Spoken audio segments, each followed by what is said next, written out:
And we are back at Facts Not Feelings at the Win at the beautiful Las Vegas, Nevada. Almost, I don't know what I call Nevada there, but that's where we are.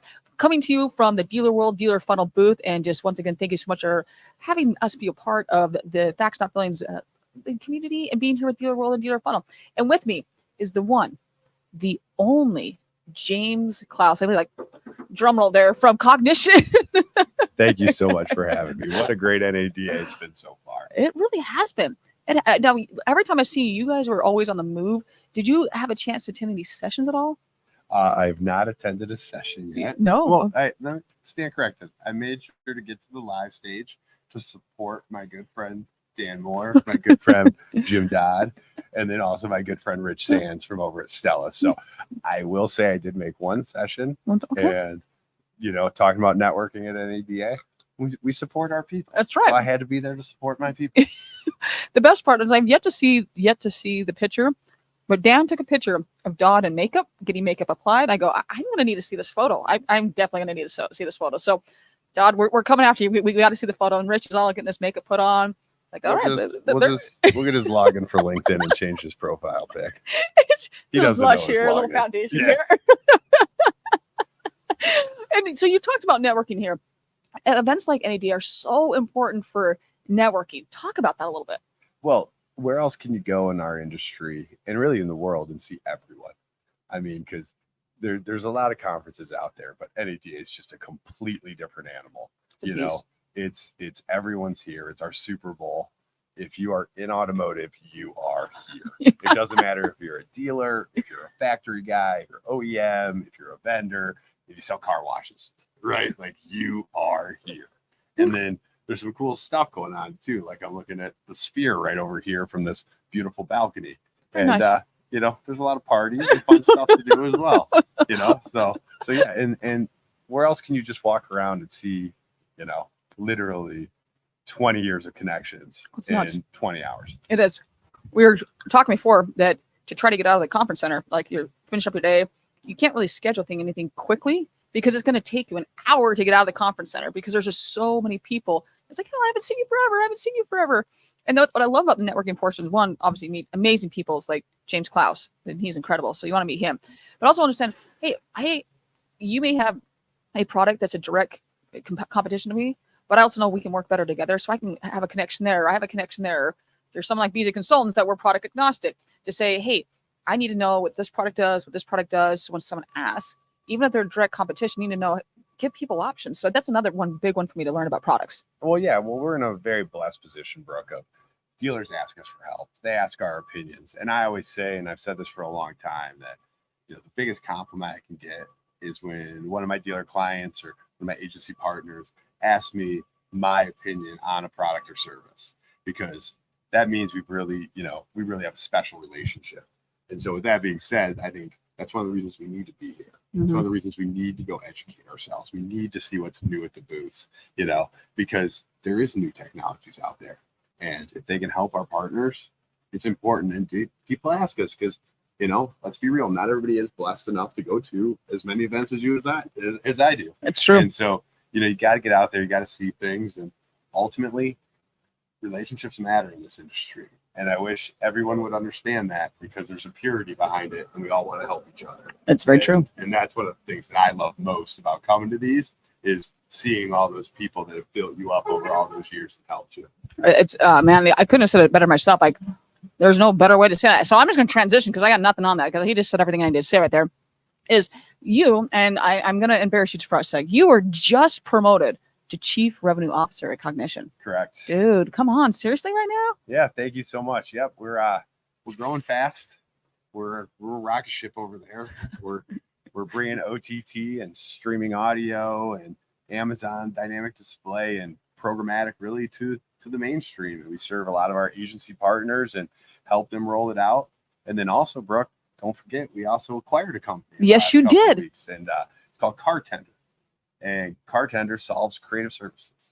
So if you know anybody that has problems with video creation, who doesn't, offer creation, and with the export of that video to say all the different platforms, i.e. Instagram, TikTok, Facebook Reels, OTT ads, big screen ads, online video ads. Well, it's nice to have one platform to create all that with. Amen. And then you put in AI voiceovers. Yep, we made it 1 minute before we said AI. We got AI voiceovers in Spanish and in English and in German and in this and in that. It literally means that people can create video content and distribute it out to all their channels in minutes. So I got to know, like, I'm going to be shocked if you haven't been asked this already. Hyundai. I'll just say Hyundai. You do Amazon. I'm going to let you roll with that one. Absolutely. So it's an exciting time. So as everyone knows, we at Cognition have made a commitment to Amazon. We've built a clean room solution for attribution and audience creation. And then also, we do a lot in the Amazon demand side platform, DSP. With Hyundai listing cars, it's going to be very exciting. With that, there's going to be a digital retailing portion of it. There's going to be, a lot of data that can be captured. But ultimately, I see this going to a spot where every dealer is going to have their cars listed on Amazon. It's going to be a major lead generation source for dealerships. I don't think anybody's going to, put it in their shopping cart and complete. They're like, I'm going to come back later. Let me think about that. I'm going to wait for that 10% coupon that's going to get sent to me later on. No, not so much. But think about this. When we get to that spot where everybody's got their cars listed, right? And remember, Amazon knows where we live. They know all about us, and we voluntarily give them that information. Yeah, there you right? go. It's mine. They know what we watch. They know what we talk to our Alexas about.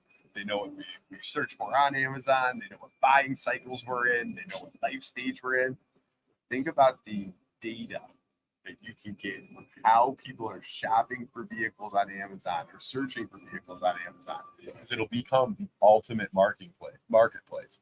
Then, outside of the buying the vehicle, think about that audience creation and being able to deploy that in future advertisements and seeing all that data, and then using that outside of Amazon to drive traffic to dealers' websites. I mean, it's going to be pretty phenomenal. It really will be. Because we know it's in their garage. We know what they're driving. We know what they've been shopping for. That they moved before anybody else does. Yeah, it's actually funny you brought that one up. I was talking to a gentleman the other day, and he had just moved from New Jersey to South Carolina. And I go, "Oh, have you gone to the DMV to change the driver's license?" "Oh, no. I go, "All right. How many packages have you had to deliver?" And he goes, "Bingo." He goes, "Whoa." He goes, "So Amazon knows I moved before the DMV. Yep. I haven't changed my mailing address on any of my credit cards. Any of that, Amazon knows first." Yep. So we have a lot of Arizona dealers that like to use the snowbird traffic. Oh, you're right. There, yeah. Think about all the people that live in Florida and Arizona for the winter. Well, if you're in Chicago, like where you live, should you be marketing to people if they're in Arizona all winter? Yeah, right. But if you're in Arizona and you see a change of address in the fulfillment for Amazon, they're going to need somewhere to service a vehicle, right? Yep. Are you hitting them up with messages? Yeah. Do you have a special snowbird offer because they're not loyal to anybody down there? No. So the data is endless, and it's I'm a nerd on data, so it's going to be pretty incredible. It is, and there's so many things, and I do want to follow up with, because I think sometimes I've seen this so often where someone will say Amazon, and there's all these misconceptions of what Amazon advertising is and what it isn't, and who better to answer that than the one and only James Klaus? All right, I'll break it down like this. There's two basic ways to think of Amazon advertising. There's one, it's called endemic. Endemic means you sell things on Amazon. So you can do paid search on Amazon for when people search for things, display on Amazon, etc. And it's keeping traffic within Amazon, driving it to storefronts. That's not really what we do. Yeah. The other side is called non-endemic, which runs through their DSP. So you take all that Amazon data, right? And then you use that through the Amazon DSP to deploy OTT ads, online video ads, streaming TV ads, dynamic display ads. And where it gets really exciting is in the programmatic space, in OTT, in display, there tends to be some fraud built in there because you have clicks from India. Only some. I'm politically okay. I'm feeling non. I'll let Dan come on here later and blow some stuff up to be a little more controversial. But Amazon will only allow its ads to serve someone who has been connected to an Amazon account. So that's about 82% of all Americans.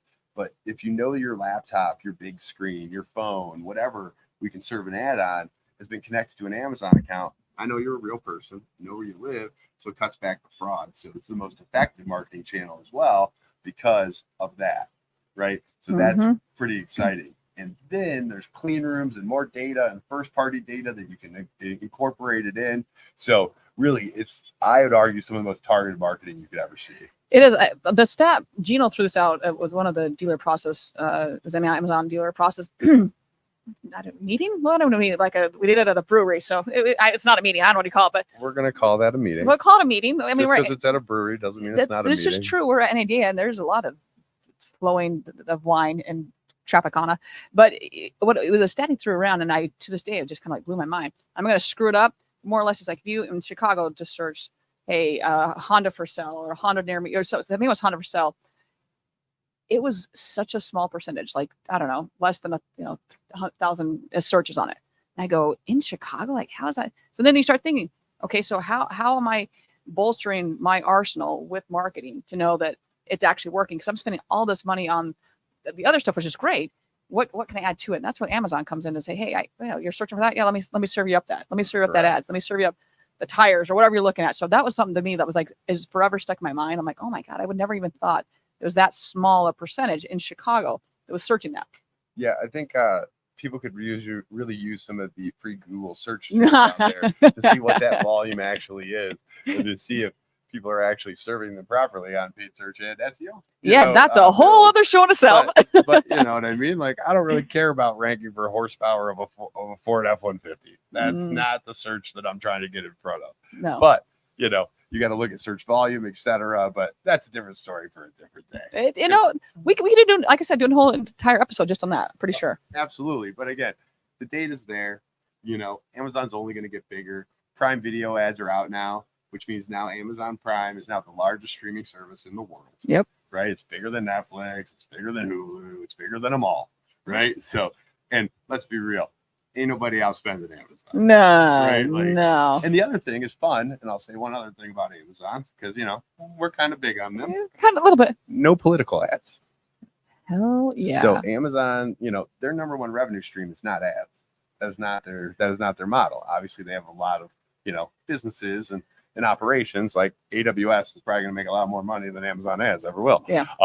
Amazon.com is probably going to make more money than Amazon ads ever can. True. Right? Because of the marketplace.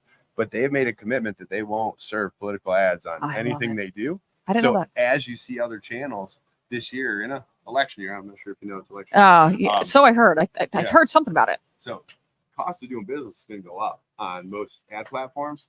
Amazon remained relatively flat because of the fact no political. That's a blessing. Like every time they come on, like, can we just have a different ad, please? Anything, like I just something else. It could be the cars for kids. Like, let me that jingle get stuck in my head. No more political ads. Thank you for that. That's cars for kids. 1-800 cars for kids.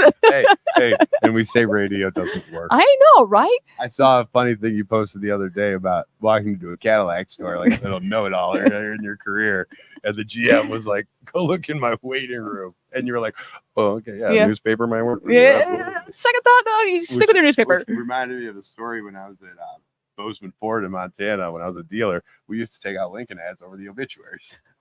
No, that's phenomenal. Well, that's so great. We were selling town cars. I'm aging myself right now. Right? Like, town cars were still a thing. Yeah. But we would sell a lot of them out of there because that was our target market. That is awesome. So when you told that story the other day, I thought about that. You're like, I can relate to that. Yeah. Well, James, it has been such a pleasure as always chatting with you, catching up with you. Thank you for stopping by and basking in the sunshine of Vegas, because it is. I'm sure at some point I'll probably need to put on sunblock because it's so beautiful here. But thank you for stopping by. Thanks for having me, and I'll see you later. All right. Thanks, everyone. We will be back here soon. Thanks so much.